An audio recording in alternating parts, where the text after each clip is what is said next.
கொஞ்சோண்டு சாட் மசாலா.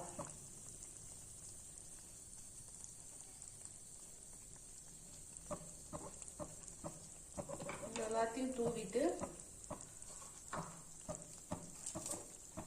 மல்லி இலையும் தூவிடலாம்.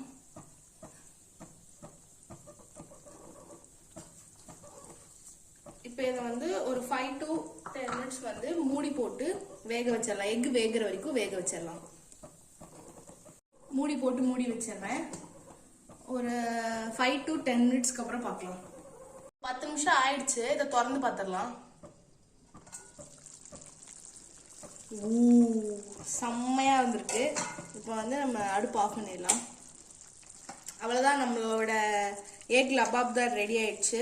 நீங்களும் உங்கள் வீட்டில் ட்ரை பண்ணி பாருங்கள். ட்ரை பண்ணி பார்த்து லைக் பண்ணுங்கள், ஷேர் பண்ணுங்கள், கமெண்ட் பண்ணுங்கள். வேற என்ன, அவ்வளோதான். எங்கள் அம்மா அவங்கள இன்னொரு வீடியோவில் வந்து பார்ப்பாங்க. அது வரைக்கும் பாய், தேங்க்யூ.